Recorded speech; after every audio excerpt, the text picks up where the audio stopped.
Hi, and welcome to another Ocular audio tutorial. In this one, we're going to cover chords, covering triads and suspended chords. We are not going to try to cover them in too much depth, but we'll give you an overview of how they can be used and where they can be utilised.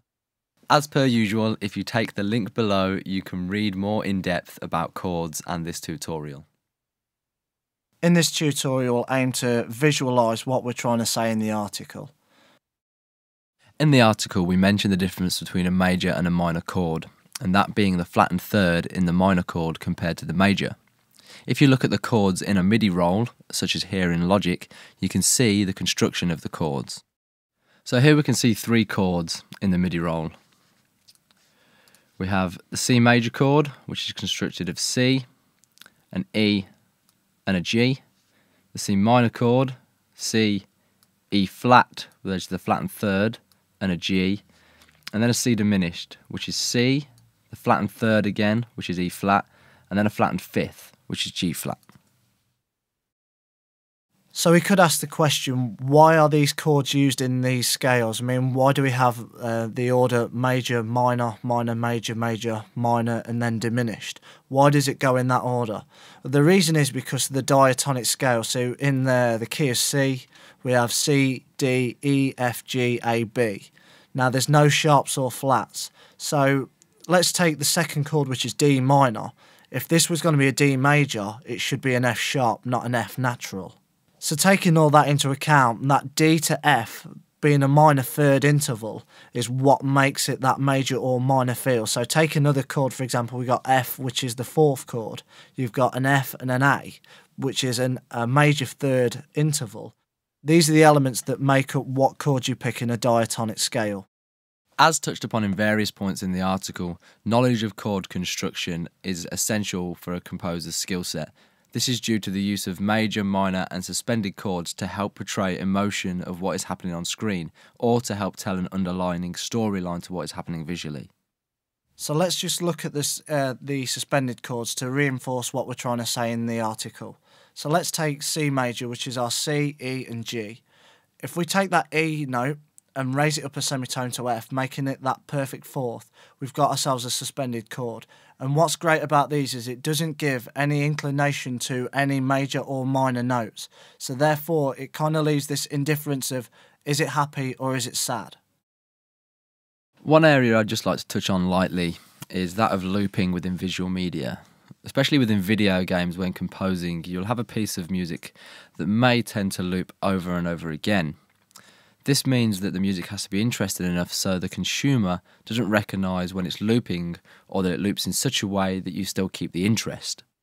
As you can imagine, chord choice and the progression is vital when creating a piece of music that needs to loop consistently.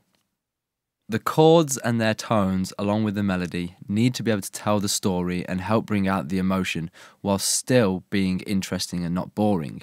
This is where knowledge of major, minor and suspended chords can really come in handy. We have prepared two sections of looping music as a quick example of how changing one chord, even with just one note in one chord, can change the feel of the entire loop. The first loop of music consists of the following four chords: C, G, A minor and F. The reason this loops well is because the F to C is a plagal cadence.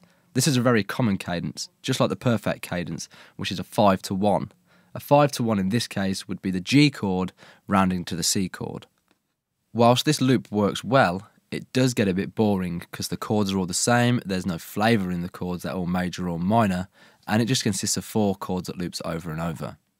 The second loop of music consists of C, G, A sus4 and F. As you can see, we've changed the A minor chord to an A sus4.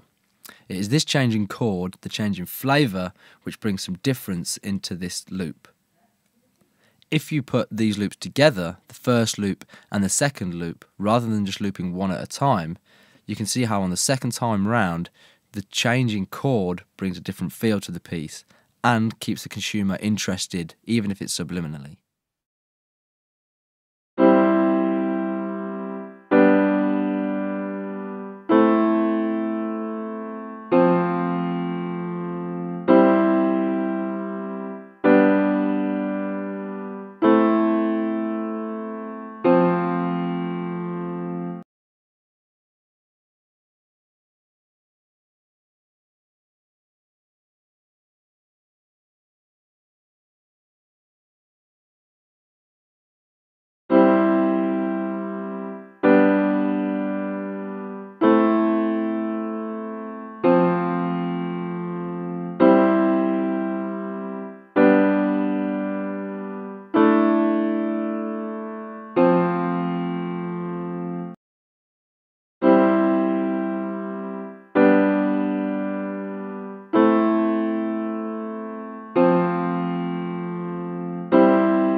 So please do check the article, as this video reinforces what we're trying to say, and I hope it's been interesting. Thanks very much, and we'll see you next time.